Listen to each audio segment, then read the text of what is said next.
Asia और स्वतंत्र राष्ट्रों का उदय। तो यहाँ पे हमें जो है एशिया और उसमें जो राष्ट्र स्वतंत्र हुए उनके विषय में बताया है, जिसमें विद्यार्थियों आपने पिछले पाठ में पढ़ा था कि जो है एशिया ने कई सारे राष्ट्रों पर जो है एशिया के कई सारे राष्ट्रों पर यूरोप ने जो है यहाँ पे अपना आधिपत्य जमाया था तथा अफ्रीका के राष्ट्रों पर भी अपना आधिपत्य जमाया था। तो अब उसके विषय में जानेंगे कि एशिया में स्वतंत्र राष्ट्रों का उदय हुआ।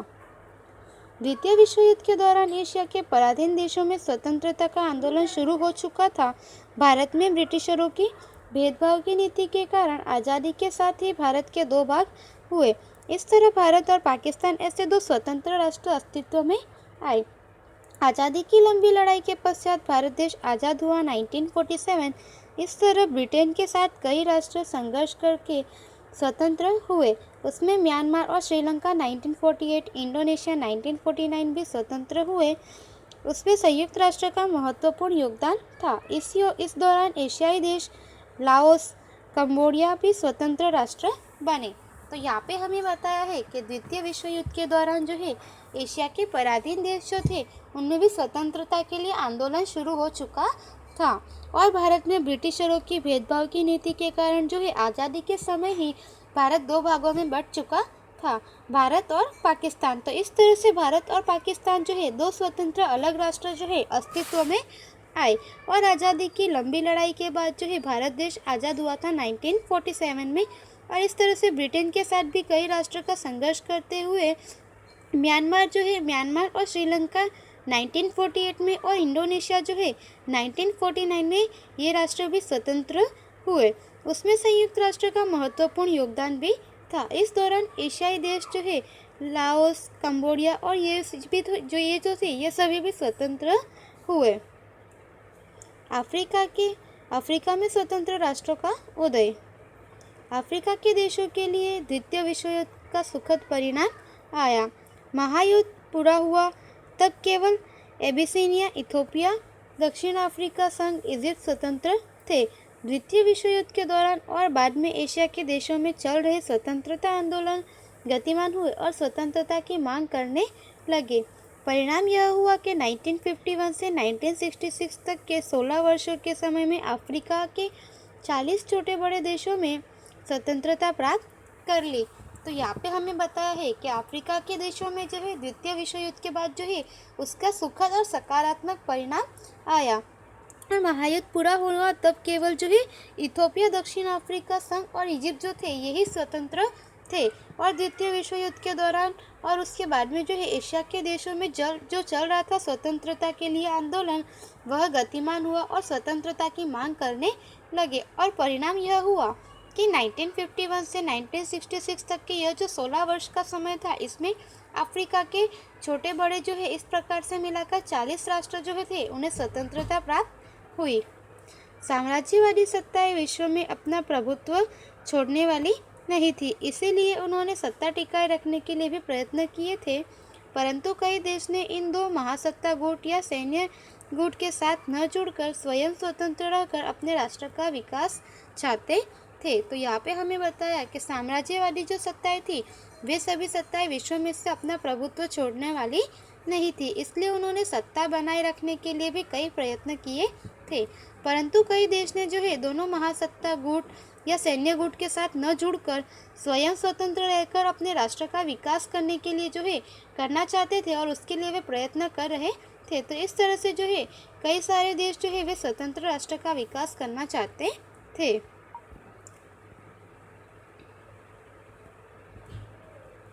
गुट निरपेक्ष आंदोलन। तो यहाँ पे जो है हमें गुट निरपेक्ष आंदोलन के विषय में बताया गया है। विश्व की दो महासत्ताओं में विश्व विभाजित हो गया।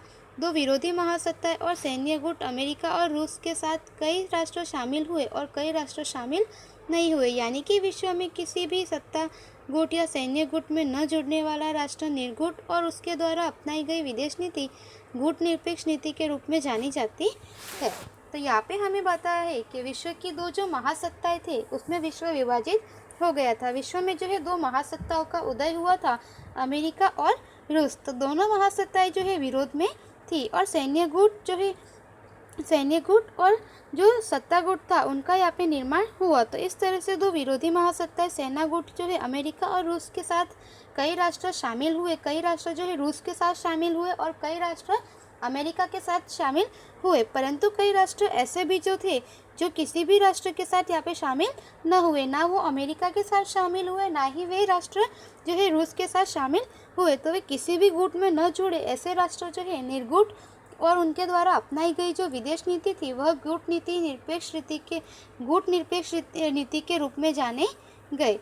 तो इस तरह से यहाँ पे हमें बताया है कि जो राष्ट्र इन दोनों महासत्ताओं के साथ न जुड़े और उन राष्ट्रों ने निर्गुट और उनके द्वारा जो अपनाई गई विदेश नीति थी उन्हें गुट निरपेक्ष नीति के रूप में जाना जाता है।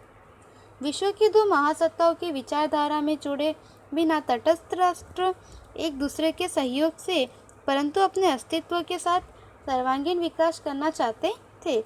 इस समय भारत के प्रधानमंत्री जवाहरलाल नेहरू, इंडोनेशिया के राष्ट्रपति सुकर्णो, इजिप्ट के राष्ट्रपति कर्नल नासर और यूगोस्लाविया के राष्ट्रपति मार्शल टीटो का गुट निरपेक्ष नीति को प्रबल समर्थन प्राप्त हुआ।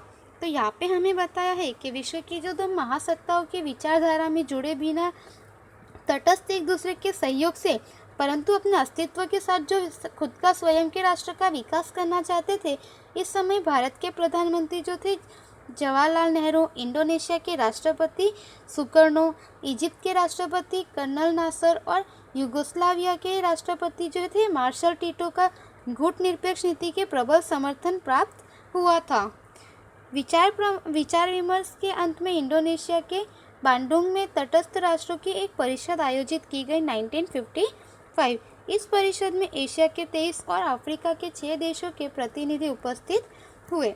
तो यहाँ पे हमें बताया है कि इसमें जो है विचार विमर्श करके अंत में जो इंडोनेशिया के बांडुंग है वहाँ पे तटस्थ राष्ट्रों की एक परिषद आयोजित की गई थी 1955 में।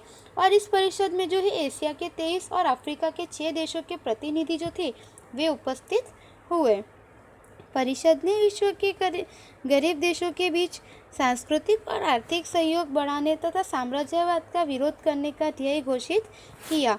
इस परिषद में तटस्थ देशों के संगठन के स्वरूप और भावी कार्यक्रम निश्चित किए गए। तो यहाँ पे हमें बताया है कि परिषद जो आयोजित की गई थी उसमें एशिया के 23 एंड अफ्रीका के 6 देशों के जो प्रतिनिधि थे वे उपस्थित हुए और परिषद ने विश्व के जो गरीब देश थे उनके बीच जो है सांस्कृतिक और आर्थिक सहयोग बढ़े तथा साम्राज्यवाद जो है उसका विरोध करने का यहाँ पे उद्देश्य जो है वह निश्चित किया। और इस परिषद में जो है तटस्थ देशों ने संगठन के स्वरूप और भावी कार्यक्रम जो है वे निश्चित किए। 1961 में बेलग्रेड में आयोजित परिषद में विधिपूर्वक गुट निरपेक्ष आंदोलन नेम नॉन अलाइन मूवमेंट संस्था की स्थापना की। तो यहाँ पे हमें बताया है कि बेलग्रेड में जो है 1961 में जो आयोजित परिषद थी उसमें विधिपूर्वक गुट निरपेक्ष आंदोलन नाम नॉन अलाइन मूवमेंट जो है उसकी स्थापना की। भारत के प्रथम प्रधानमंत्री पंडित जवाहरलाल नेहरू की अध्यक्षता में भारत ने गुट निरपेक्ष नीति अपनाई। गुट निरपेक्षवादी आंदोलन ने मूल्यवान नेतृत्व प्रदान किया। नेहरू मानते थे कि कोई भी सत्ता गुट या सैन्य गुट में शामिल होने के बदले तटस्थ रहने से राष्ट्र हितों की रक्षा अधिक अच्छी तरह हो सकती है। तो यहाँ पे हमें बताया है कि उस समय में भारत के जो प्रथम प्रधानमंत्री थे पंडित जवाहरलाल नेहरू उन्होंने भी यहाँ पे गुट निरपेक्ष की नीति को अपनाई और गुट निरपेक्षवादी आंदोलन में जो है उन्होंने मूल्यवान नेतृत्व और योगदान जो है प्रदान किया। नेहरू का मानना यह था कि किसी भी दूसरे राष्ट्र के साथ जैसे कि सत्ता गुट या सैन्य गुट में शामिल होकर अपने देश का विकास करने के बदले जो है तटस्थ रहने से या राष्ट्र हितों अपने देशों का विकास जो है तटस्थ रहकर करने से राष्ट्रीय हित की रक्षा अधिक अच्छी होगी तथा सुरक्षा जो है वह अधिक बनी रहेगी।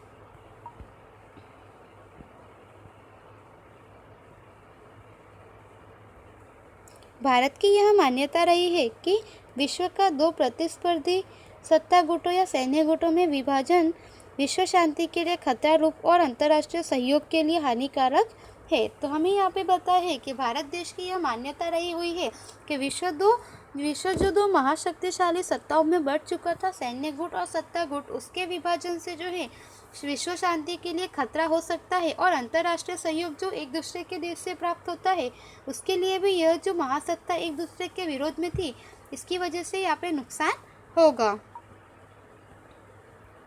आज विश्व के सबसे अधिक देश गुटनिरपेक्ष वाली गुट के सदस्य हैं।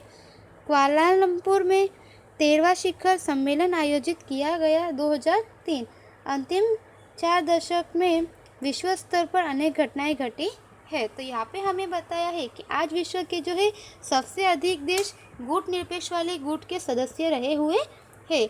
और कुआलालंपुर में जो है 13वां शिखर सम्मेलन आयोजित किया गया था, वह 2003 में किया गया। और अंतिम 4 दशक में जो है विश्व स्तर पर अनेक घटनाएं घटी है। सोवियत संघ का विघटन होने से रूस का वर्चस्व कम हुआ है। अमेरिका एकमात्र महासत्ता के रूप में मजबूत बन रहा है। अलबत्त विश्व के देशों की साम्राज्यवादी नीति घटती जा रही है। इन संयोगों में गुट निरपेक्ष वाली गुटों का प्रभाव बढ़ता जा रहा है। तो यहाँ पे हमें बताया है कि सोवियत संघ का विघटन होने से जो है रूस का वर्चस्व कम हुआ है तथा अमेरिका जो है एकमात्र महासत्ता के रूप में ही केवल जो है मजबूत बन रहा है। गुट निरपेक्ष वाले राष्ट्रों का जो है यहाँ पे अमेरिका को सहयोग प्राप्त नहीं हो रहा था। और अलबत्त जो है विश्व के देशों में साम्राज्यवादी नीति जो है घटती जा रही है और इन सहयोगों में गुट निरपेक्ष वाले गुटों का जो प्रभाव है वह बढ़ता जा रहा है। तटस्थ राष्ट्रों ने गुट निरपेक्षवादी का नया अभिगम अपनाकर विश्व की राजनीति में उचित योगदान देने में सफल रहे हैं। विश्व में सर्वत्र शांति बनी रहे, युद्ध की घटनाएं न बने, मानव समाज और राष्ट्रीयता की भावना बनी रहे तथा महासत्ता निशस्त्रीकरण अपनाने का विचार विकसित करे, इसके लिए नैतिक प्रभाव स्थापित करने में गुट निरपेक्षवाद को सफलता मिली है। तो यहाँ पे हमें बताया है कि तटस्थ राष्ट्रों ने जो है गुट निरपेक्षवादी का नया अभिगम अपनाकर विश्व की राजनीति में उचित योगदान देने में जो है यह तटस्थ राष्ट्र जो है यह सफल रहे हैं। विश्व में सर्वत्र शांति बनी रहे, युद्ध की घटनाएं न बने, उसके बाद मानव समाज और राष्ट्रीयता की जो भावना है, बंधुत्व जो है उसकी भावना बनी रहे तथा महासत्ता निशस्त्रीकरण अपनाने का विचार जो है विकसित करे, इसके लिए नैतिक प्रभाव स्थापित करने में गुट निरपेक्षवाद जो राष्ट्र थे उनको सफलता प्राप्त हुई है। तो इस तरह से यहाँ पे जो है विद्यार्थियों हमने गुट निरपेक्षवाद आंदोलन के विषय में जानकारी प्राप्त की। उसके आगे का हम अगले वीडियो में जानेंगे। धन्यवाद।